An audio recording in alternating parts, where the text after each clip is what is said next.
and welcome to this episode of the Fintech Finance Virtual Arena.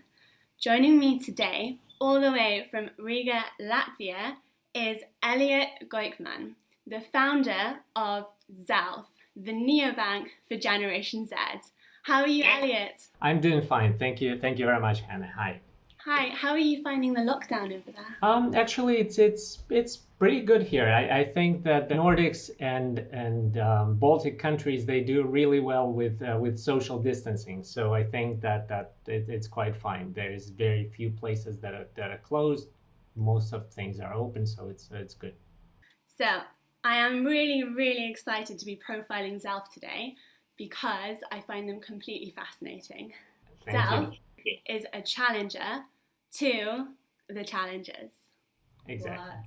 Yes. It's like a super disruptor. So my understanding is that you can open a Zelf bank account with a WhatsApp or a Facebook Messenger or a Viber or a Telegraph or whatever your thing is, and then that's it. You have a bank account, you can send and receive money, you don't need to download an app, you don't need to authenticate anything. What? Crazy. So I have to ask you, first of all, how many people thought that you were completely nuts? So I have to admit that quite a few people thought that, and I would say that including my friends, including my family, except probably for the good chunk of my team who supported me throughout this venture. So it was pretty crazy because we started out doing that, understanding that that's where all technology will come eventually to. And we started building our platform even before Facebook and WhatsApp had the interfaces for chatbots. So we were so ahead of our time that obviously people at that time would consider us crazy. But now that Facebook and WhatsApp already have that functionality, we have the platform ready, and we are the first to the market to offer that. So when did you start building this? We started building it like in 2017. In 2018, we really became a company that started to focus on that. So 2018 would be like officially when we started building it. Wow, so you're really ahead of your time. I feel so. Thank you. Yeah, you're like from the future. And where did this idea come from? Like, was it a story? Like, one day you just sparked this idea? What happened?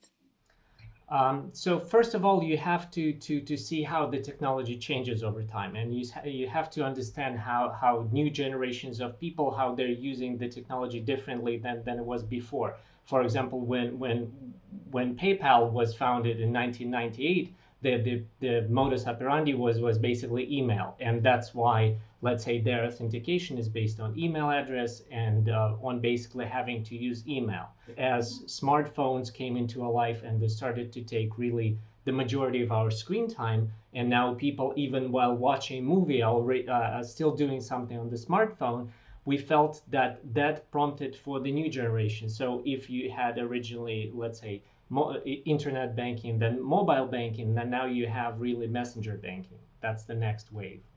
Super cool. And where did the name Zelf come from? I've been trying to figure it out, and I have my own weird theories. But tell me, where did it come from? All right. So when I was in Amsterdam, and when things that happen in Amsterdam stay in Amsterdam, so it was money 2020. Yes.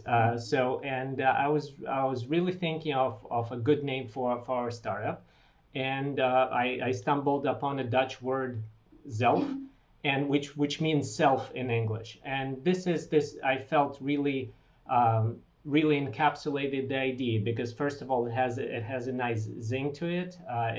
It resonates with like the Generation Z and that idea, and also the fact that just money is something that people really I would say hold on close to them, and just the idea of really sometimes even people self-identify with how they earn, how they spend their money, etc. So because of that, I felt that word really encapsulated well the idea of the virtual assistant that's like your second self that actually helps you manage your finances. So is it more of a bank or is it more of an extension of your life, like a kind of smart assistant almost works around you rather than you working around a bank? The global idea is for it to definitely become your assistant, and for it to manage all kinds of aspects of your daily finances, of your savings, of your investments, etc. So obviously, right now we're at the first step of our development when we need to become, first of all, a full-scale neobank, when we're able to offer different services, not only debit card, but also fully identified debit card accounts and investments, etc. And once we're able to do that, then we'll extend not only globally but also into different parts of human lives. Like, for example, people have voice assistants, let's say Amazon Alexa, Google Home, Apple Home, etc. And people would be able to give voice commands to those appliances about their finances, about simple things, really. So anything from paying for your utility bill to sending money to your friends or to your relatives. Did I hear you're going to do investing as well? I thought it was just for bank deposits and for savings, but is it investing We, too? we, we, we absolutely will. It's just the very next step, because obviously that right now in Europe, when the idle money rates are low or even negative, you have to really think of what the next step will be. And as some of the banks in Europe, they really say that they will start charging people for actually storing their money. Obviously, people will want to invest rather than to lose value of their money due to negative inflation. So will you be like a robo advisor or just a platform where people can buy and sell shares? I think it should come in phases. So obviously, the very first step, until you really have the customer's trust, you cannot become a robo advisor when you are not yet trusted as a brand or as an advisor. So in the first step, you probably let people just buy shares or fractional shares or follow the companies that they're interested. Then you follow strategies of some people who are on the platform and who have done historically well, and you're basically copying their steps. And in the next phase, it's a robo advisor that thinks about your long-term strategy. But I think right now we're getting way ahead of ourselves in terms of that vision. That sounds amazing. I'm just imagining like coming home and saying, Zelf, pay my bills, get some flowers for my mum, invest in something I love, and then it's just done, and then I can just make dinner. That's the idea. That's the idea. So something I really love about Zelf, which I read, is that you are encouraging no bank cards. That's the default setting to reduce plastic waste, which blew my mind. And you don't want to have a banking app because of the amount of data it uses, because that also creates a lot of waste. So I think this might be the most planet-saving business model I've ever heard of from any financial company ever. Can you tell me more? Sure. So first of all, it's one of those situations where it makes sense, not only from the terms of not in terms of the conservation, but also in terms of just financial sense. Because when you reduce digital waste, you also reduce the amount of staff that you need to maintain those applications. So, for example, when you really have to produce an Android app or an iPhone app, it means that you now have to have the staff on board that will also handle all the different versions of their operating systems, all the different versions of the sizes of the screens. And this thing has been taken care for us by the messenger app manufacturers. So it means that we are able to really outsource to them and to their front end a lot of this dirty work, and we're actually just building on top of their platform. So that's in terms of the digital waste. And in terms of the plastic waste, that also makes sense from the financial standpoint, because when you have plastics, you not only spend money and you're polluting, but you also spending a lot of money on the logistics. You actually have to get the cards somehow transported, first of all, or packed in all of those different envelopes and fancy folders, then transported to the person with a courier, with some kind of express mail. that also spends a lot of company resources. So instead of us wasting money on that, we'd rather give this money as an incentive to our customers for making sure that they're using the contactless.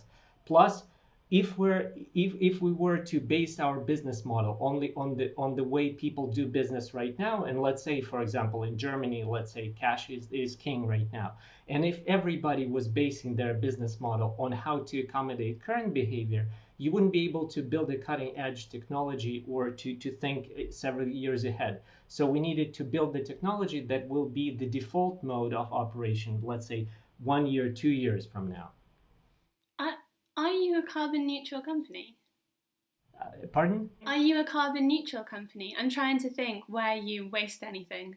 It depends on where the service on which we're hosting our data, and basically we're using Google, and I think that because their data centers in Europe, they were located in several places where, like, I think they were building something in Iceland. So it's a really good question. Now I'll need to ask them where exactly those servers are. So, and whether they're carbon neutral, but they definitely offset it by the sort of the carbon tax that they pay on that.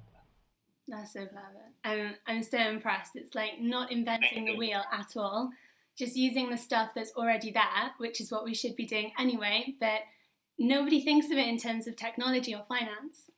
Thank you. Thank you very much. And I think it's the idea is basically to minimize friction, because technology always develops in the way that you can simplify things and you can reduce friction. Like, for example, in electric cars, you don't have a gearbox. You have a straight basically the engine it produces torque directly to the wheels. And this the same way here, you don't really need to build additional elements to let people control their money.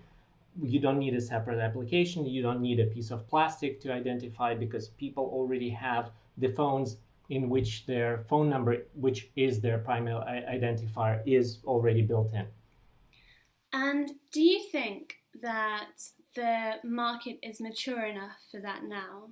Because I understand why this would really appeal to Generation Z, because they're amazing, right? They're led by Greta Thunberg, they know everything. But they're not the ones with the money right now. The ones with the money are Generation X, millennials, and they might not be so trusting of a bank which operates on WhatsApp. That could be a valid concern. At the same time, Generation Z, they're already one of the biggest spending powers in the United States. One of the estimates was calling for $143 billion that will be spent a year and more by the Generation Z. Also, part of the expenses that we're looking at that are produced by their parents, but that are incurred by their parents, is actually in the name of those Gen Zers. So it means that if somebody is paying for their tuition, it's really that it's that Gen Z person is really incurring that expense. It just happens that their parents pay for that. So that's number one. And number two is obviously in each technology you always have early adopters, and it can be that one generation will bring another one into the loop, that as Generation Z will realize that that's a convenient and rewarding way for them to do banking, they will bring their parents onto the platform, because that's how, for example, they will get their pocket money. Also, some things that we'll introduce later on this year, that will be actually the interest bearing accounts, and parents would be able to deposit sums of money, and the interest from those accounts will be feeding off into the accounts of their children. So it will be also an educational experience for them of sorts, of how money works, and actually allows you to save over time, and to basically to get them to good savings habits. And that's, you mentioned some data from the US, but you're launching in Spain and France, right? Correct. That also apply, because over here in Europe, I guess we're a little bit different. Does that also apply for those countries as well, for those demographics? Do they have the same kind of needs, and do they look for the same thing in a bank? Are they as receptive? I think that each country has a little bit different specifics, and the cost of living is different, and because of that, the spending power is a little bit different. We chose these two countries first because of the level of the contactless proliferation, meaning that how many people, how many terminals they are in the market, they're able to take the contactless payments. How many people have NFC ready phones? What is the share of the payments that is made contactlessly, etc. In the United States, because the regulatory framework is a little bit different and the structure of interchange is different from Europe, because of that, a lot of merchants there, they do not readily accept Apple Pay or Google Pay because of the different cost structure. But it will come around to that. But the reason why we decided to start from Europe is because of the regulatory framework is much more conducive to neobank opening. The structure is different and allows for quick distribution of contactless payments. And also just because Europe was fairly new to this technology, and these neobanks are just starting to bud, and we felt that it was the right moment. That's why, for example, with UK, where there have been already a lot of startups in neobanks and in electronic payments, we felt that France and Spain presented a perfect opportunity in terms of the population size, contactless level, the general basically expenses per capita, that is also an important factor. So, but these are the first two countries from which we'll make sure that we cover the entire Europe, and then come to UK and to United States, obviously. So I used to live in France, and my boyfriend's Spanish, so I go there quite a lot. And something I remember is that actually it was quite hard to pay by card in a lot of places, especially especially the more rural places. So are you anticipating that this will really be something for the cities to start with? Or do you think that this kind of payment is just going to explode and everyone's going to be doing it in like France and Spain? I will give you a perfect scenario for that, because let's say, first of all, the technology changes so rapidly that's if you haven't been there, let's say for a year or two, you might find that places that didn't take cards before take cards now. Since the cost to the merchant is much lower than a lot of other countries because of the basically regulated interchange, that the merchant doesn't lose that much value when accepting credit card payments. So it's very easy for merchants to start accepting payments. But secondly, that I will give you a scenario. So suppose for a second that you are at a local restaurant somewhere in the village, somewhere in France, and you are you would like to pay by card, but you realize that they don't take card payments. If you can tell them about what Zelf is, about the idea of how fast they can get the card, they would be able to get the card immediately, and for you to be able to send them the payment right away from your messenger. So they don't have to wait for the card to arrive, and they would get the funds from you even without losing that interchange. So, and in this particular scenario, not only they would get the 100% of their payment, but they would get also the reward for becoming a new customer of Zelf.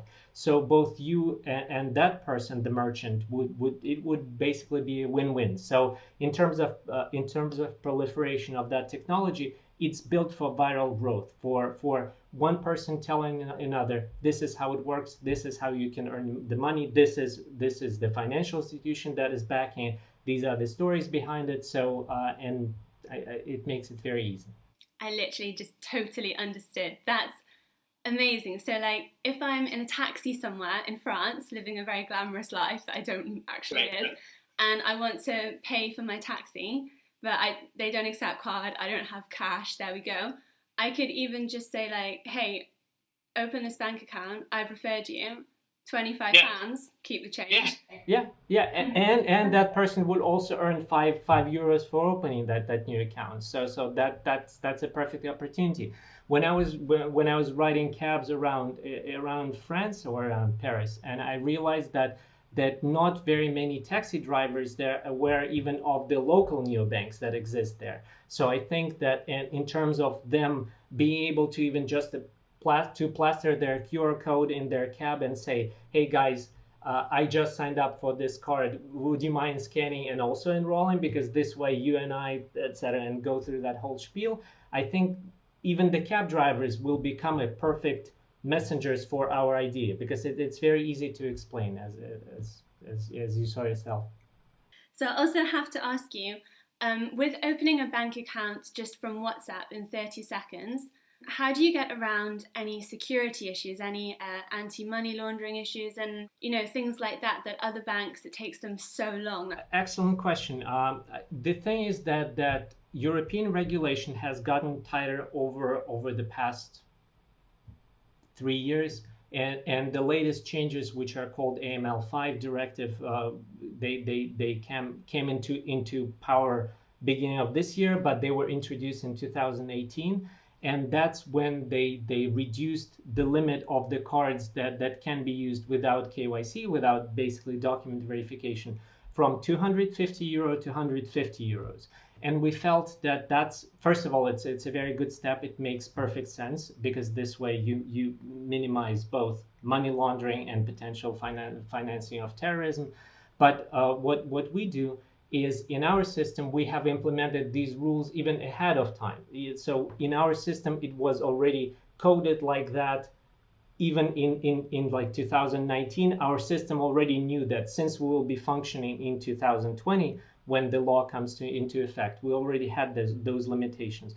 And what we are always saying that we have just done a different timeline of steps for the person to become fully identified in our system, that we don't have to burden the person who, let's say, sitting at a cafe or at a cab to start scanning their passport or the driver's license or the proof of address right there and then. We allow them to issue the card, to start using it, to be within legal limits, and then when they feel that the moment is right, when they reach some kind of threshold, when they want more functionality, at that point of time to perform the KYC, basically document verification. So everything has been built from the ground up with that law in mind. That's number one. And number two is we know this law probably better than some of the bankers around. So it really is for young people, for Generation Z, who they probably just want, like, I'm guessing now, but they probably don't want to spend like more than £100 this weekend or that. But then as they get older and they have more money to deposit, then they have to go through these additional checks to get more features. That's right. That's right. And it makes it very easy for them to open an account, for their parents to fund their account, for them to start using the card, to be acting responsibly. Also, that limit also regulates how much money they can have in the account. So at no point of time the younger person is burdened with really managing more than they're able to manage at this point of time. So it's also a good starting point for them in terms of the personal finance management. Nice. And you're planning to launch in June, right? The first cars are already out. So we had a 2 month pre-order campaign. It was done for really to build the awareness of what we're doing. We got some really good publicity. We got some really good nice following from our future card members. We got over 350,000 pre-orders. And right now, as we promised, end of May, we started issuing first cards. We're doing it, I would say, slowly but surely, because there are some things that we're still working on. But the first cards have already reached their customers in France and Spain, and we expect that by the end of June we'll have the entire pre-order basically fulfilled for our customers in France and Spain. Congratulations. Thank you. So it's kind of a soft launch. It's a gradual issuance of cards, right? And we'll be adding more functionality as we go along, because it doesn't make sense to just wait till the absolute final moment when everything is 100% ready in terms of everything that we planned. But just as since we're a startup, we're starting. We're issuing first to our most loyal customers, to the ones that have been with us the longest, who the ones who participated in our support forum on our Discord channel. So, and I think that it's our way of saying thanks, basically giving them the cards first. Oh, that's really nice. So, okay, for a final question, This is the most important one, okay? All right. We ask every neobank this question because it's very revealing. Okay, so Snoop Dogg is famously the shareholder for Klarna. will.i.am is an advisor for Atom Bank. Which musical maestro would you have on your board in Zelf? Without giving it much thought, I would say it's Billie Eilish. First of all, it's really the color of her hair that really inspired part of our logo. This neon green color. I think that her stance as a celebrity and political activist is really cool. The way like her performances, her art, like as an artist, she's amazing and multi-talented. I think that the way that she still is very emotionally connected with her family. I think all of those things taken together, I think that they would make, first of all, for an amazing role model for the current generation, for the Gen Zers and for the millennials. But also, I think that she's just very talented, and I think that she can be aspired to. So if Billy is listening, so please join our advisory board, and I think that you have a lot of things to share, and a lot of people would follow your advice. And as you see, that we are very green and very efficient. And I think that if you join our board, I will be ready to dye my hair the same color as you, Billy. I will as well. I'm sure she watches. I'm sure she does. Yeah, of course. Billie Eilish, she was also participating in the Black Lives Matter protest this weekend, right? Yeah, I was actually watching her. I think on Instagram, she was basically sharing some thoughts on Black Lives Matter moment, and so I think that it was really exciting that she's very young but very wise in a lot of things that she says. Yeah, I agree. That's a really good one. Cool. So thank you so much for joining our show and coming on the virtual arena. I'm so happy to have you. Thank you very much. Thank you for inviting me. Thanks for coming on. And so from all of us here at Fintech Finance, thank you so much to everyone for watching our show, and we look forward to seeing you next time. Bye.